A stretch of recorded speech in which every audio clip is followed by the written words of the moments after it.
आप देख रहे हैं न्यूज़ 9 भारत, रखिए आपको सबसे आगे। नमस्कार, आप देख रहे हैं न्यूज़ 9 भारत और मैं हूं आपके साथ अशोक चौहान। देश और दुनिया की तमाम खबरों पर आइए डालते हैं एक नजर।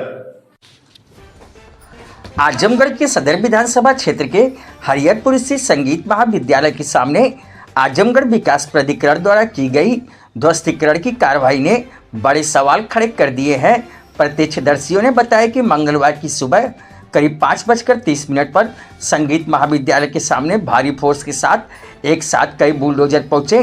संगीत महाविद्यालय के सामने बन रहे मकान को गिराया जाने लगा। जब इस बात की सूचना मकान मालिकों को हुई तो वह मौके पर भागे हुए पहुंचे। उनके साथ अस्थायी लोग भी काफ़ी संख्या में वहाँ इकट्ठा हो गए। मौके पर तैनात भारी फोर्स ने उन्हें मकान के पास नहीं जाने दिया।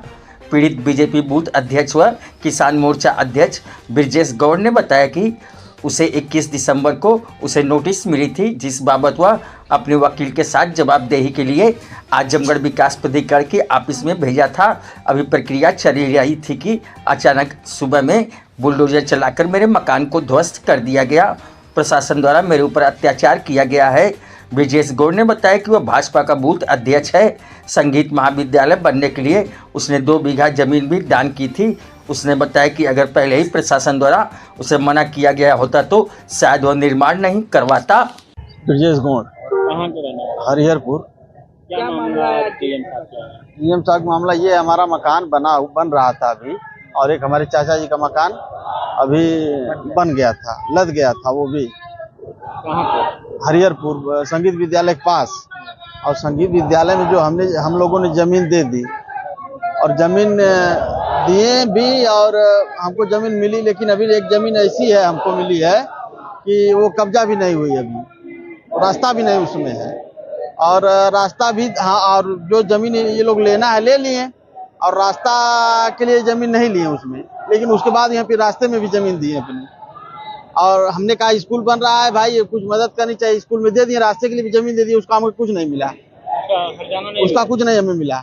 उसके बाद जब हम अपनी जमीन जो है मकान बना रहे हैं, एक मकान बन गया चाचा जी का हमारे, और एक हम बना रहे हैं, तो लोगों ने कहा, हमसे कोई नहीं कहा कि नहीं गलत है, नहीं चाहे जो भी है।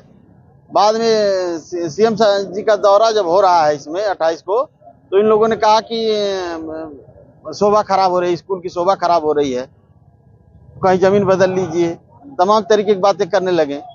तो हमने कहा कि जमीन तो ठीक है भाई, बदल लेंगे, लेकिन जमीन हमको कैसी मिलनी चाहिए? जमीन हम अभी विचार होता रहा था अभी हम लोगों का कि जमीन कैसी मिलेगी। तो इन लोग एक बंजर, हमको जमीन पसंद नहीं आई जो जमीन इन लोग बताया।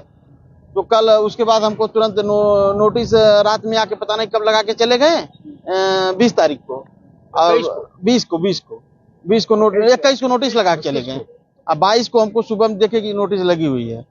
उसके बाद हमने वकील साहब से मिला, तो वकील साहब गए तो वहाँ कुछ था ही नहीं, मतलब वहाँ फाइल ही नहीं गई थी अभी एडीए में। उन्होंने कहा चलिए अभी फाइल नहीं गई, देख के बताते हैं। आज हमको बुलाए थे, तब तक आज 5 बजे भोर में से ही जेसीबी आके गिराने लगी, मकान गिरा दी।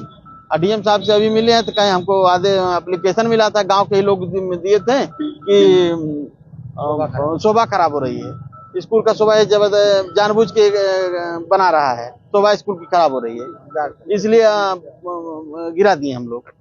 और आपके गांव वाले दिए थे, इसलिए हमने एडीओ को मार्क कर दिया, और इसलिए आपका मकान गिर गया। बहुत मकान गिरते हैं इस तरीके से।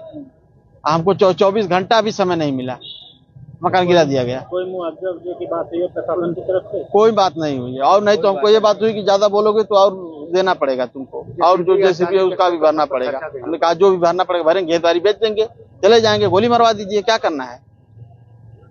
किस पद पे हैं आप?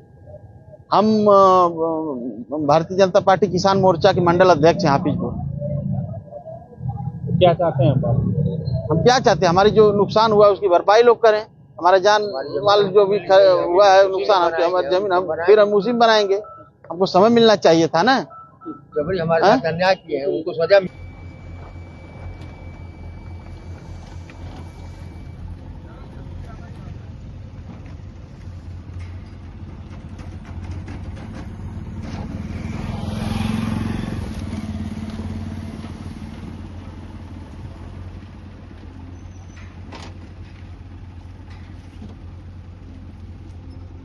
यहाँ खबरों का सिलसिला कभी नहीं थमता। सिर्फ और सिर्फ बने रहिए न्यूज़ 9 भारत पर। अब चाहूंगा इजाजत, नमस्कार।